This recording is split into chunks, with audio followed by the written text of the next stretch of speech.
룻기 2장 10절에서 12절까지 말씀.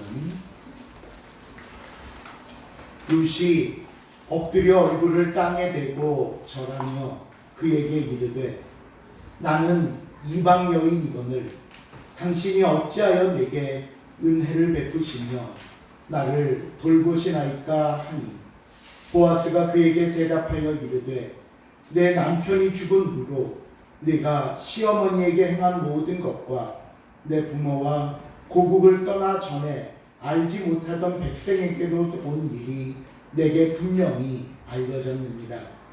여호와께서 내가 행한 일에 보답하시기를 원하며 이스라엘의 하나님 여호와께서 그의 날개 아래 보호를 받으러 온 내게 온전한 상 주시기를 원하노라 하는지라. 아멘.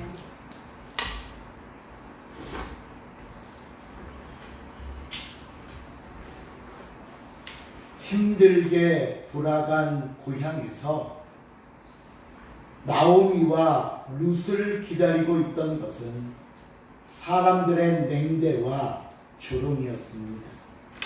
하지만 그것이 전부가 아니라고 말씀드렸지요.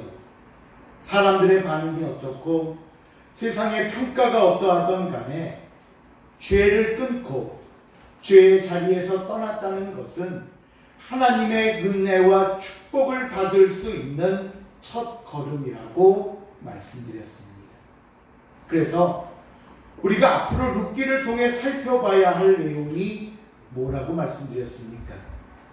하나님을 선택한 룻, 믿음으로 살기로 결심한 룻에게 하나님께서는 어떤 은혜와 복을 내리시는지, 진정한 하나님의 헤세드가 무엇인지 분명하게 봐야 할 것이다.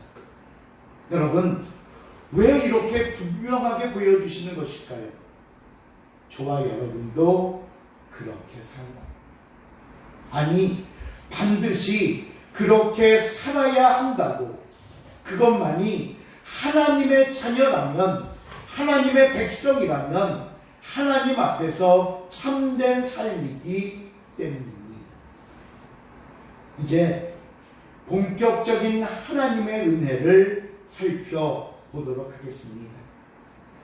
하나님의 은혜는 하나님께서 예비하신 사람으로부터 시작이 됩니다.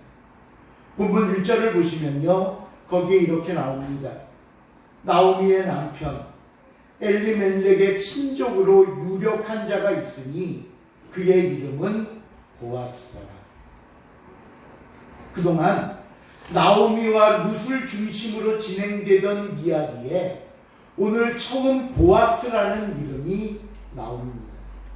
성경은 이 보아스에 대해서 설명하기를 첫째, 엘리멜렉의 친족이라고 말합니다. 이 말이 의미하는 것은요, 룻을 책임질 수 있는 사람이라는 뜻입니다. 나오미가 며느리들을 모압에 남으라고 하면서 너희가 나와 함께 베들레헴에 가도 대를 이을 수 없다고 하였습니다. 당시 이 계대 결혼이라는 방법을 따르려 해도 이미 두 아들이 다 죽었으니 남은 형제도 없고, 나오미가 세 사람과 결혼을 해서 아들을 낳아 대를 잇는다는 것은 더더욱 불가능한 일이니 이제 아무 희망도 없음을 이야기했던 겁니다. 그런데 오늘 성경은 저와 여러분을 향해 아니라고 말합니다. 아니래요.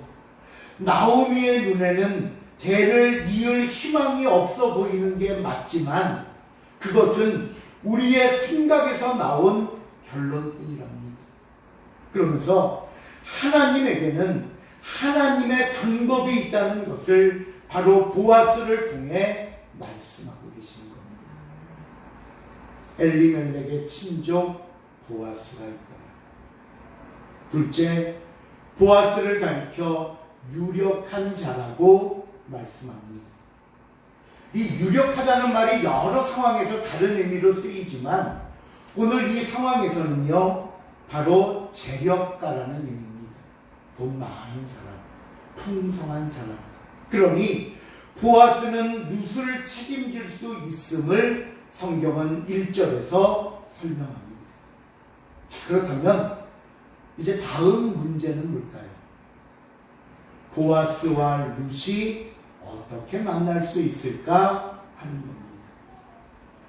아무리 엘리멜렉의 친족이고 재력이 있다 하더라도 이 두 사람이 만나지 못한다면 의미가 없지 않겠습니까? 3절을 보면요, 이렇게 말을 합니다. 룻이 가서 베는 자를 따라 밭에서 이삭을 줍는데 우연히 엘리멜렉의 친족 보아스에게 속한 밭에 이르렀더라. 당시에는요, 추수 때가 되면 이 밭 모퉁이는 곡식을 거두지 않고 일부러 남겨놓거나 추수 중에 땅에 떨어진 곡식까지는 거두어 가지 않았습니다. 이는 율법에 기록된 것을 지키기 위함인데요. 레위기 19장 9절에서 10절에 보면 당시의 추수에 대해서 이렇게 말씀합니다. 너희가 너희 땅에서 곡식을 거둘 때에 너는 밭 모퉁이까지 다 거두지 말고 내 떨어진 이삭도 줍지 말며 내 포도원의 열매를 다 따지 말며 내 포도원에 떨어진 열매도 줍지 말고 가난한 사람과 거류민을 위하여 버려두라. 나는 너희의 하나님 여호와니라. 가난한 사람, 외국에서 온 거류민들을 위해 남겨두라는 겁니다. 그래서요, 마음씨가 착한 사람들은요, 이 모퉁이에 있는 것뿐 아니라 자신의 밭의 4분의 1까지도 남겨놓았다고 합니다. 룻은 이렇게 해서 얻게 되는 곡식을 줍기 위해 밭으로 갑니다. 그런데 그 밭의 주인이 누구라고 말합니까? 보아스. 그러면서 거기 보면요, 이렇게 설명했지요. 우연히 엘리멜렉의 친족 보아스에게 속한 밭에 이르렀더라 라고 하면서 우연히라는 말을 썼습니다. 우리도 여러분 살다 보면요, 정말 종종 참 우연타라는 말을 사용하게 되는 상황들을 만나게 됩니다. 그런데요, 오늘 저와 여러분이 분명하게 기억하실 것이 있습니다. 그게 뭐냐면요, 우리 인생에 우연이란 없습니다. 없어요. 모든 것이 하나님의 주권과 하나님의 섭리 가운데 펼치시는 은혜이고 축복입니다. 믿음으로 살기로 결단한다면, 하나님의 말씀에 순종하기로 결심한다면 하나님은 그 길로 우리를 이끄십니다.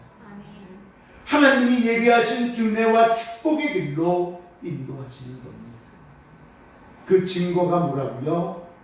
룻을 보아스의 밭으로 인도하셨습니다.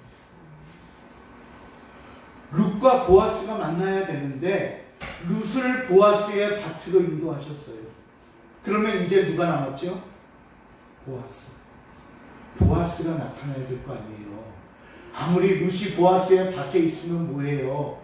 보아스가 안 오면 안 되는데 4절 제일 앞부분에 보니까요, 마침 보아스가 베들레헴에서부터 와서 베는 자들에게 이르되,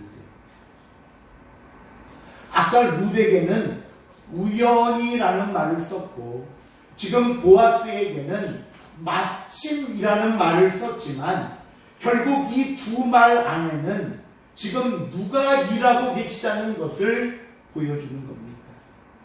하나님께서 하시고 있다는 겁니다.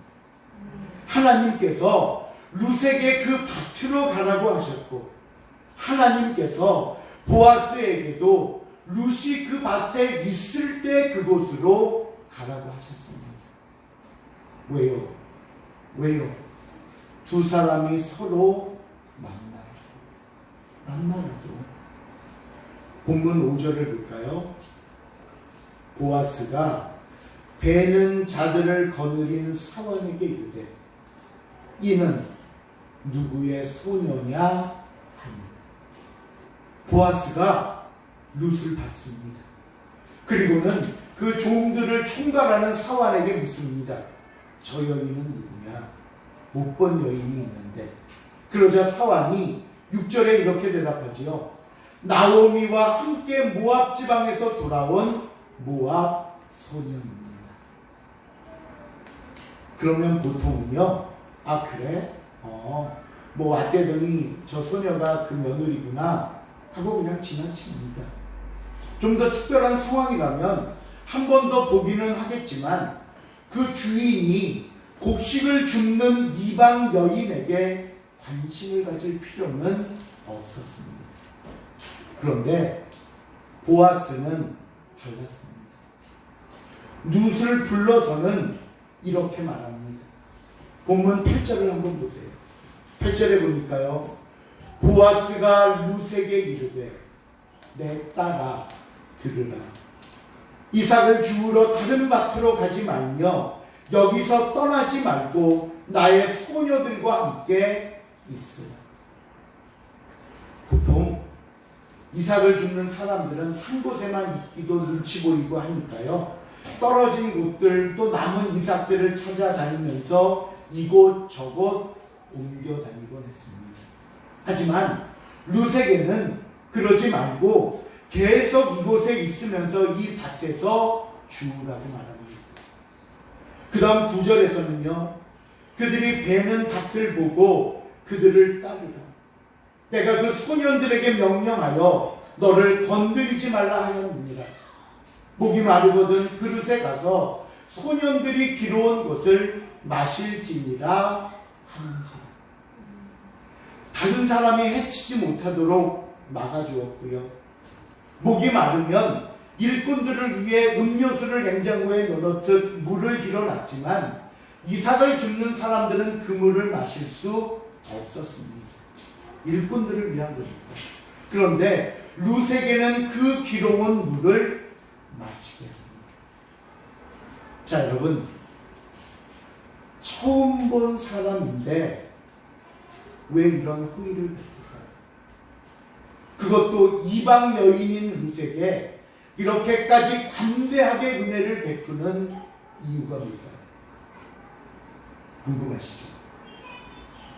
안 궁금하세요? 궁금하셔야 되는데 이게 안 궁금하면 진도가 못 나가요. 죽을 만큼 궁금합니다. 저렇게 궁금함이 있으니 말씀을 안 드릴 수도 없고. 예.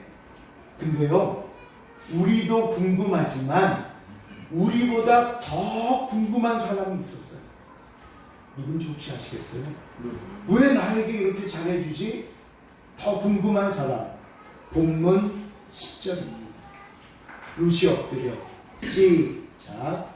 룻이 엎드려 얼굴을 땅에 대고 절하며 그에게 이르되 나는 이방 여인이거늘 당신이 어찌하여 내게 은혜를 베푸시며 나를 돌보시나이까 하니 나는 이방 여인인데 어찌하여 내게 은혜를 베푸십니까? 왜 나를 돌봐주십니까?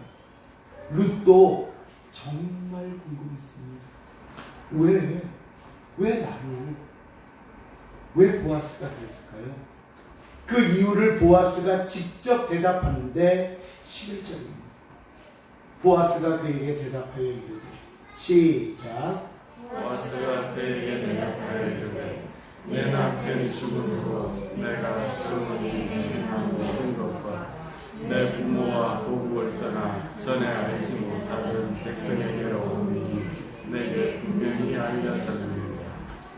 네 남편이 죽었다는 걸 내가 들었고 어려운 상황에서도 시어머니인 나오미에게 한 일도 내가 알고 있고 네 부모와 네 고국을 떠나 이곳에 온 일도 내가 다 알고 있다. 잘 생각해 보세요. 지금 보아스가 말하는 이 모든 행동을 제가 지난 1장에서 뭐라고 말씀드렸는지 설명드렸는지 혹시 기억하십니까? 겉으로 보기에는 며느리로서 효를 다한 것처럼 보이지만 효를 다해서 시어머니를 잘 섬겨서 이런 복을 받은 거라고요? 아니라고요. 그걸 얘기하자는 게 아니라고 말씀드렸습니다. 룻이 시어머니인 나오미를 선택했다는 것은 어머니의 나라를 내 나라로 선택했다는 것은 뭐라고요? 어머니의 하나님을 나의 하나님으로 받아들이기로 믿고 결단했다는 겁니다. 이 룻의 결심, 룻의 행동은 믿음을 선택한 것이라고 말씀드렸습니다. 그렇다면 오늘 보아스가 말하는 룻에게 은혜를 베푸는 이유가 무엇일까요? 시어머니에게 잘해서? 남편도 잃어서 단순히 불쌍해서? 아니요. 룻의 믿음의 결단 때문입니다. 룻이 하나님 앞에서 살기로 했기 때문입니다. 결국 보아스가 주는 은혜는 누가 주시는 겁니까? 하나님이십니다.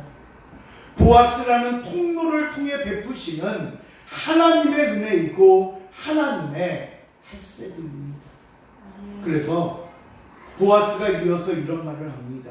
12절에 보면요, 여호와께서 네가 행한 일에 보답하시기를 원하며 이스라엘의 하나님 여호와께서 그의 날개 아래 보호를 받으러 온 내게, 하나님의 날개 아래 보호를 받겠다고 온 네게 다 필요 없고 믿음의 선택을 하고 믿음만으로 살겠다고 결단한 네게 온전한 상 주시기를 원합니다. 하나님만 믿고 따르기로 결심했기에 그 결심이 틀리지 않았음을, 그 결심이 잘못되지 않았음을 증명해 주실 분은 이제 하나님입니다. 그래서 하나님이 증명해 주시려고 우리 보고 너희도 믿음의 선택을 하면 이런 은혜와 복을 받을 수 있음을 분명히 보라고 하나님께서 이끄셨고 하나님께서 만나게 하셨고 하나님께서 은혜와 복을 주셨던 것입니다. 그러니 이 모든 걸 누가 하셨다고요? 하나님이 하셨습니다. 그런데 여기서 한 가지 더 드는 생각이 있어요. 뭐냐면요, 물론 하나님이 보아스에게 감동을 주시면 이보다 더한 것도 베풀 수 있지요. 근데 또 달리 생각해 보면은요, 어떻게 보아스가 처음 만난 룻에게 이런 결정을 그렇게 쉽게 할 수 있었을까 하는 겁니다. 앞에서 말씀드렸지만 낯선 여인입니다. 처음 본 거예요. 그 자리에서. 더군다나 이방 여인입니다. 유대인들이 이방인들을 어떻게 취급하는지 제가 예전에 한번 말씀드렸죠. 사람과도 같이 취급하지 않습니다. 그런데 어떻게 이렇게 쉽게 호의를 베풀고 배려를 해줄 수 있었을까요? 어떻게? 저는요, 그 대답을 보아스의 가족사에서 찾아봤습니다. 무슨 얘기냐면 룻기 제일 마지막 4장 20절에서 22절에 보면요, 다윗까지의 족보가 나옵니다. 4장 20절을 보면 이렇게 나옵니다. 아비나답은 나손을 낳았고 나손은 살몬을 낳았고 살몬은 보아스를 낳았고 보아스는 오벳을 낳았고 오벳은 이새를 낳고 이새는 누구를 낳았더라? 다윗을 낳았더라. 살몬이 보아스를 낳았으니 보아스의 아버지는 살몬입니다. 그렇죠? 보아스의 아버지가 살몬이고 그 다음 보아스가 오벳을 낳고 오벳이 이새를 낳고 이새가 다윗을 낳았으니 이 보아스와 룻은 다윗의 증조 할아버지이자 증조 할머니가 됩니다. 근데 여기서 중요한 것은 그 보아스의 아버지인 살몬의 부인, 다른 말로 하면 보아스의 어머니가 누군가 하는 겁니다. 이 룻기서에는 그 어머니의 이름이 나오지 않았는데 마태복음 1장 족보에 보면 어머니의 이름이 나옵니다. 마태복음 1장 5절에서 6절 상반절에 보면요, 살몬은 라합에게서 보아스를 낳고, 보아스는 루색에서 오벳을 낳고, 오벳은 이새를 낳고, 이새는 다윗 왕을 낳습니다. 살몬의 부인이자 보아스의 어머니 이름은 라합입니다. 이스라엘 정탐꾼들이 여리고성에 들어갔을 때 그들을 숨겨주었던 사람. 그래서 전해져 내려오는 이야기를 따르면요, 이 라합과 결혼한 살몬은 그때 라합이 자기 집에 숨겨주었던 정탐꾼 중에 하나랍니다. 그러니까 결국 숨겨줬다가 만나게 돼서 결혼까지 했다가 잘 숨겨줘야 되지 않을까 싶은데, 우리가 다 알다시피 라합은 기생입니다. 여리고성에 살았던 이방 여인입니다. 이스라엘 입장에서야 솔직히 우리가 성경을 대하고 이스라엘 편에서 보니까 정탐꾼 숨겨주고 이스라엘의 승리를 위해 큰 공을 세운 사람이 맞지만, 이 라합을 여리고 입장에서 봐보십시오. 자기와 가족들 목숨 살리겠다고, 지키겠다고 나라를 판 내국노라고 해도 할 말이 없는 사람입니다. 그런데 여기서 중요한 사실은요, 성경은 라합의 이 행동을 믿음이라고 말한다는 겁니다. 히브리서 11장 31절에 보면요, 믿음의 수많은 영웅들을 언급하는 가운데 라합에 대해서 이렇게 말합니다. 믿음으로 기생 라합은 정탐꾼을 평안히 영접하였으므로 순종하지 아니한 자와 함께 멸망하지 아니하였도다. 하나님을 섬기기로, 하나님을 믿기로 결단했기 때문에 하나님 편에 서서 믿음의 행동을 라합이 한 것이라는 말씀입니다. 이방 여인으로 믿음의 결정을 하고 하나님의 은혜 안으로 들어온 라합이 낳은 아들이 보았습니다.